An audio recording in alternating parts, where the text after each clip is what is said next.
आप भाषा समझ करके भगवत वाणी कभी नहीं पढ़ पाओगे, भाव समझ के ही याद कर सकते हो। हमको तो इतना सुख लगता है, इसीलिए हम अष्ट सखाओं को गाते हैं, क्योंकि वो हमारी ब्रज भाषा में है।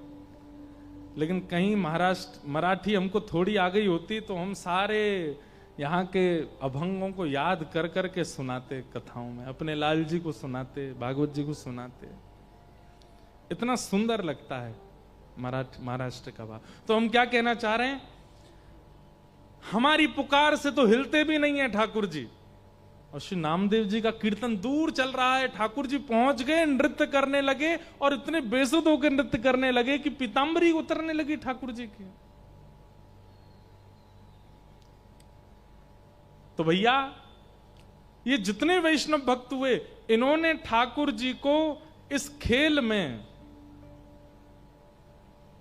आउट किया है। किस खेल में? कि ठाकुर जी मूर्तिमंत बन के खड़े हैं और वो अपनी कला से, अपने प्रेम से, अपने भाव से, अपने शब्दों से मूर्तिमंत ठाकुर जी को हिला डुला सके। हम में वो सामर्थ्य नहीं। हम तो खूब प्रयास करते हैं, ठाकुर जी फिर भी ऐसे ही खड़े रहते हैं। इसका मतलब क्या है? हमारी उस भाव में, हमारी उस श्रद्धा में, हमारे उस प्रेम में कहीं कमी है, इसलिए ठाकुर जी हिल नहीं रहे हैं। उसके लिए सबसे पहली बात क्या रखनी है? ठाकुर जी को परम सत्य मानो। ये परम सत्य है, ये विश्वास चित्त में आना चाहिए कि ये परम सत्य है। ठाकुर जी के सन्मुख जाकर के पूर्ण भाव से जब पंडरीनाथ भगवान का दर्शन करो, श्री रंगनाथ भगवान का दर्शन करो, राधा रमन लाल जी का दर्शन करो, तो ये भाव चित्त में आ जाना चाहिए, ये परम सत्य है। ये प्रथम भाव रखना है हमें चित्त में। उसके बाद आपका प्रेम, उसके बाद श्रद्धा, उसके बाद भक्ति, जो कोई भी है वो अपने आप सुंदर होती चली जाएगी। कहीं ना कहीं हमारे चित्त में परम सत्य की भावना नहीं है, इसीलिए बाकी के सब भाव निपुण नहीं हो पाते। श्री वेदव्यास जी महाराज ने भागवत के प्रथम श्लोक में कृष्ण को प्रणाम नहीं किया, राम को प्रणाम नहीं किया, नारायण को प्रणाम नहीं किया, विष्णु को प्रणाम नहीं किया। क्या कहते हैं? सत्यम परम धीमहि, मैं परम सत्य को वंदन करता हूं। केवल यही भाव परम सत्य का चित्त में लेकर के वेद व्यास जी ने संपूर्ण भागवत की रचना कर दी। हमारे अंदर कहीं ना कहीं संसार सत्य है, ठाकुर जी को सत्य मानते हैं, पर कहीं ना कहीं संसार को भी सत्य मानते हैं, कहीं ना कहीं व्यवहार को भी सत्य मानते हैं।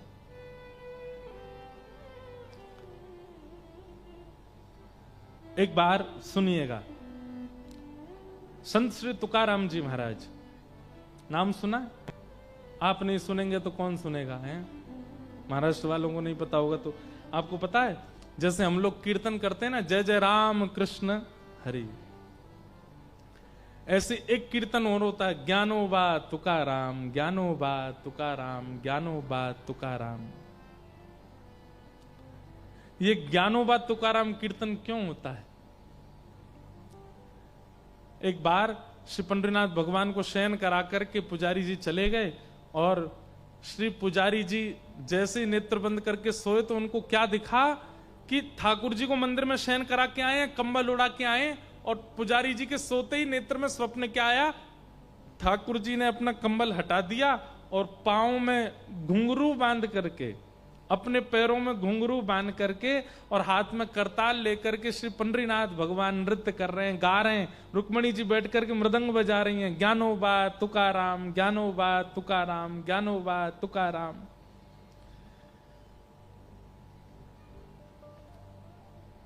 ये दृश्य देख करके पुजारी जी व्याकुल हो गए, बोले मैं ठाकुर जी को सुला के आया, ये कैसा सपना आया कि ठाकुर जी सोए नहीं है।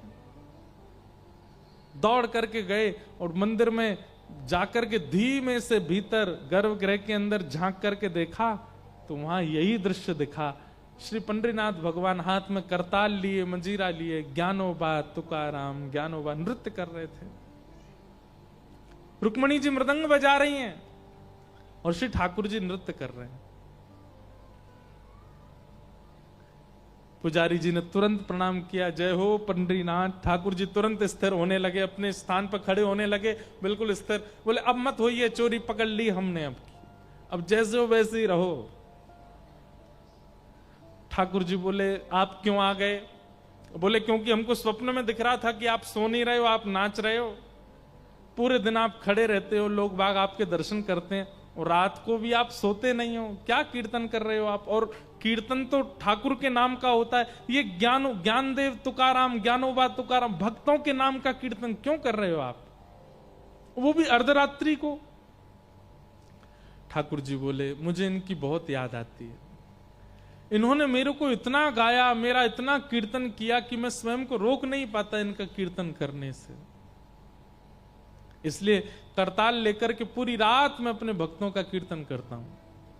पुजारी जी बोले एक बात बताइए, भक्त तो आपके बहुत सारे हुए, लेकिन आप केवल ज्ञानोबा तुकाराम ही क्यों? ये दो मतलब आपके ज्यादा प्रिय हैं। श्री ज्ञानदेव जी महाराज और श्री तुकाराम जी यही आपके अति प्रिय हैं। बाकी के इतने सारे भक्त हुए, श्री नामदेव जी भी हुए, और उत्तर भारत के कई सारे भक्त हुए, अष्ट सखा हुए, ये सब तुलसीदास जी महाराज आदि, इन सब का किसी का नाम नहीं, ज्ञानोबा तुकाराम। ठाकुर जी बोले भक्तों की यदि गिनती की जाए तो मेरे अवतार कम पड़ेंगे, भक्तों के अवतार ज्यादा हैं। इतने सारे भक्त हैं कि सबका नाम एक साथ गाना मेरे लिए संभव नहीं। इसलिए हम क्या करते हैं? बोले एक भक्त तो है आदि भक्त और एक भक्त है अंत भक्त। आदि भक्त कौन? श्री ज्ञानदेव जी महाराज। भक्ति काल, भक्ति शतक आया था भारत में, 100 साल केवल भक्ति हुए थे। भक्ति शतक के सबसे पहले भक्त हैं श्री ज्ञानेश्वर माउली। इसलिए ठाकुर जी कहते हैं पहला नाम मैं उनका लेता हूं। और श्री भक्ति शतक के सबसे विश्राम के भक्त हैं श्री तुकाराम जी महाराज। छत्रपति शिवाजी महाराज के समय पर तुकाराम जी महाराज। तो ये 100 साल की जो भक्ति काल आया था उसमें प्रथम हुए श्री ज्ञानदेव जी, दूसरे हुए, अंतिम हुए श्री तुकाराम। इसलिए हम इन दोनों का नाम बोलते हैं। इस बीच में जितने भक्त हैं सबको, सबके नाम अपने आप उच्चारित हो जाते हैं, इसलिए ज्ञानोबा तुकाराम। पुजारी जी इतने प्रसन्न हो गए, बोले जय जय, आप विश्राम करो। बोले कल से हम नियम लागू करवा देंगे, जय जय राम कृष्ण हरि तो कीर्तन होगा ही, और साथ में ज्ञानोबा तुकाराम, ज्ञानोबा तुकाराम ये कीर्तन भी होगा। तो जब हम राम कृष्ण हरि गाते हैं तो हम लोगों का मन नृत्य करता है, पर बीच बीच में जब ज्ञानोबा तुकाराम गाते हैं तो श्री पंडरीनाथ भगवान नृत्य करने लगते हैं, आनंदित हो जाते हैं, मेरे भक्तों का नाम गा रहा है। एक बात कहें, कभी कोई अपराध आपसे बन जाए, कभी कोई पाप आपसे बन जाए और आपको उसका भय लगता हो कि नाथ मुझसे ये गलती हो गई, अब इसकी मैं क्षमा कैसे मांगूं, खूब सारे भक्तों का नाम कीर्तनबद्ध करके ठाकुर जी के आगे गा देना। खूब सारे भक्तों के नाम कीर्तनबद्ध करना। हम लगे हैं, आज ही हमारे मन में ये भाव आया कि एक कीर्तन ऐसा बनाए जिसमें केवल भक्तों के नाम हो, और भक्त नाम कीर्तन करके ठाकुर जी को प्रसन्न कर दो। कभी कोई अपराध बन जाए, वो भक्त नामा, वैसे तो भक्त नामावली है, हमारे भक्तमाल जी में भी गाई जाती है, ब्रज के रसिक संत गाते हैं, भक्तों के नाम गाते हैं। पर एक सहज कीर्तन बनाने का मन है कि एक कीर्तन ऐसा बनाएं कि कभी ठाकुर जी के सामने बैठ करके गावें, ठाकुर जी प्रसन्न हो जाए। तुकाराम जी महाराज जिनका मैं स्मरण कर रहा था, संत श्री तुकाराम जी महाराज अद्भुत महापुरुष हुए।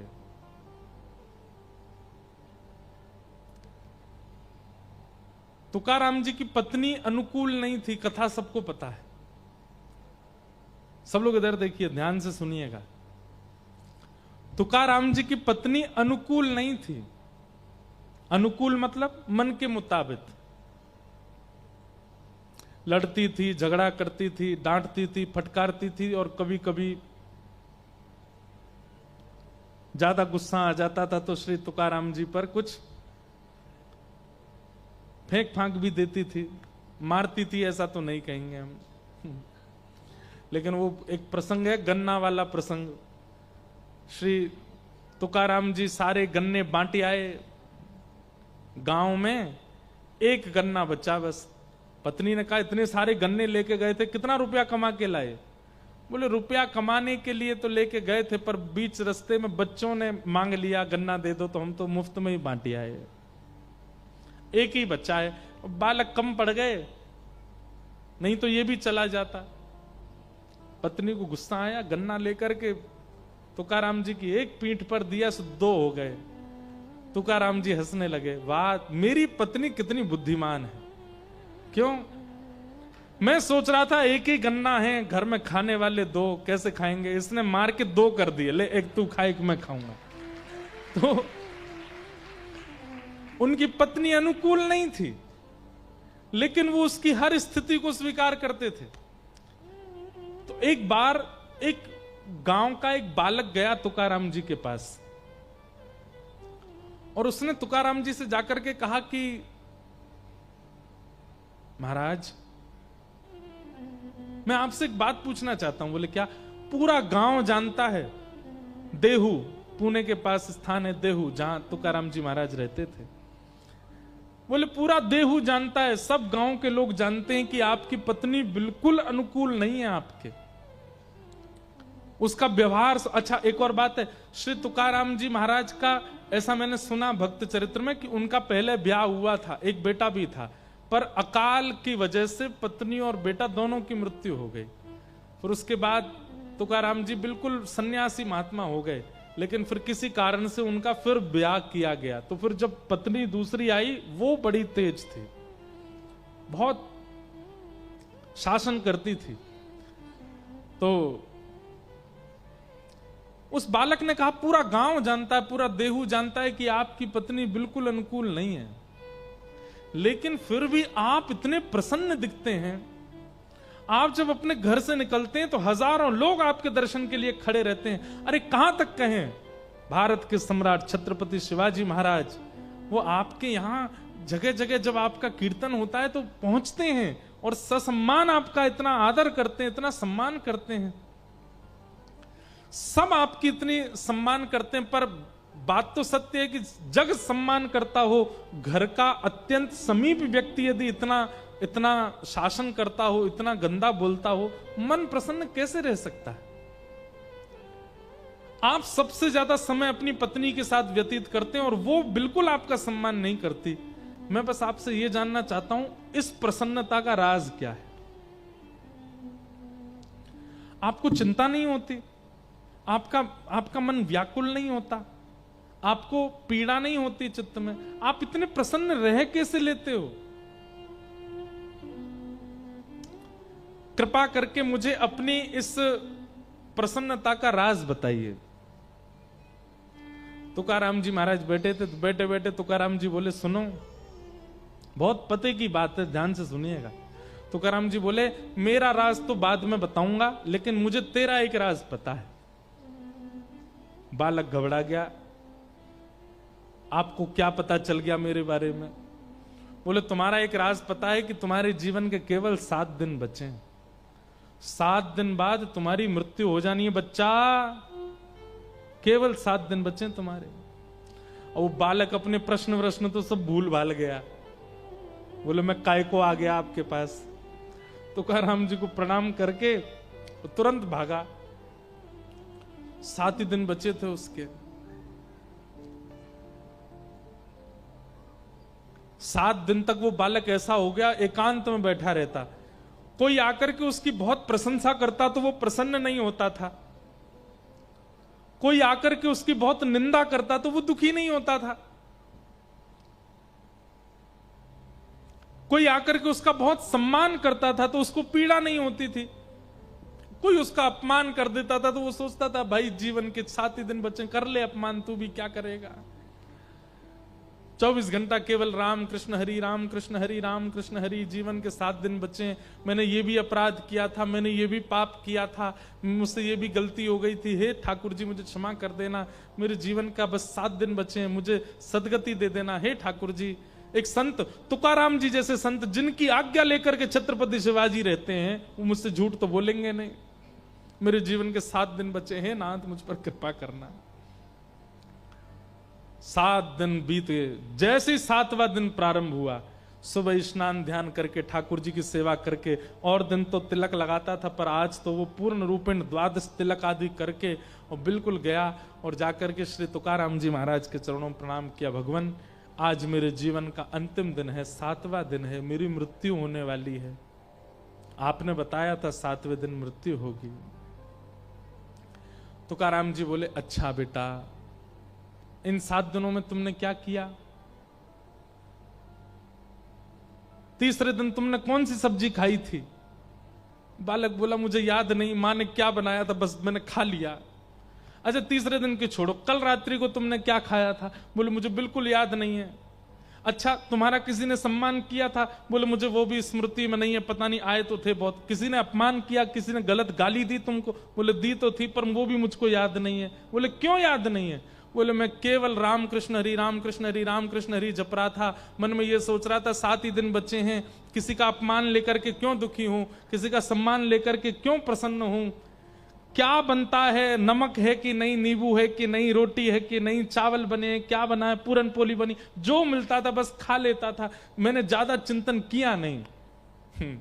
तुकाराम जी बोले, यही मेरे जीवन का राज है, मैं कुछ चिंतन नहीं करता, मैं हर दिन को अपना अंतिम मानता हूं, मुझे बस यही लगा रहता है कि मेरे कभी भी प्राण जा सकते हैं। किसी की निंदा लेकर के दुखी क्यों हूं, किसी की प्रशंसा लेकर के ज्यादा प्रसन्न क्यों हूं, मेरा हर दिन अंतिम है। मेरी पत्नी, वो मेरे से बिल्कुल प्रतिकूल रहती है, उसकी चिंता लेकर के क्यों बोझ रखूं। वो घर में रोटी देती है तो खा लेता हूं, नहीं देती तो भी प्रसन्न रहता हूं, क्योंकि मुझे ये सब चीज मेरी चिंता का विषय है ही नहीं। मेरी चिंता का विषय तो एक है कि मेरे प्राण गए और कहीं मैंने पंडरीनाथ को नहीं देखा तो मैं प्राण कैसे त्यागूंगा। इसी चिंता में, इसी चिंतन में लगा रहता हूं। इसलिए मुझे संसार के किसी भी सम्मान से, अपमान से, आपत्तियों से, विपत्तियों से, अनुकूलता से, प्रतिकूलता से कोई फर्क नहीं पड़ता, मैं प्रसन्न रहता हूं। बालक चरणों में गिर गया, बोले, वाह भगवान, प्रश्न पूछा था आपने तो प्रैक्टिकल दिखाया पूरा। जाते जाते बोला, ये तो बता दीजिए कि मरूंगा कि नहीं। बोले, मरोगे, हर क्षण मरोगे, ये चिंतन जाने ही मत दो, अब पूरा जीवन ऐसे ही जियो। आज 7वां दिन पूरा हो गया, अब कल से फिर 7 दिन के लिए ऐसे ही रहो, और फिर 7वां दिन पूरा, फिर 7 दिन के लिए ऐसे रहो, जीवन भर तुम ऐसे ही रहना। तुकाराम जी महाराज ने एक अपना जैसा भक्त निर्माण कर दिया अपनी क्रिया से।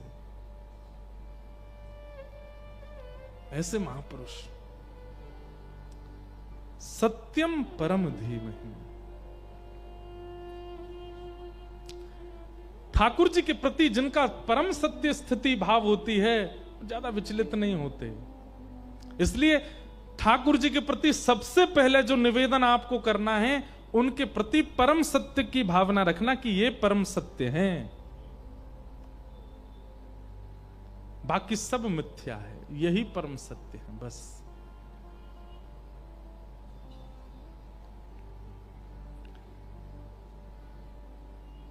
कि धर्म प्रोजित कई तवोत्र परमो निर्मत सराणाम सताम वैद्यं वास्तवमत्र वस्तु शिवदं तापत्रयोन्मूलनम् श्रीमद्भागवते महामुनिकृते किं वा परैरीश्वर सद्यो हृदयवरुध्यते त्रिकृतभिः शुश्रूषुभिस्तच्छणा। ठाकुर जी परम सत्य हैं, इसलिए मन में भाव आता है, जहां ले चलोगे वहीं मैं चलूंगा, जहां ले चलोगे वहीं मैं चलूंगा, हाँ जहां ले चलोगे वहीं मैं चलूंगा, जहां ले चलोगे गाइएगा सब लोग। ओ जहाँ नाथ रख दोगे,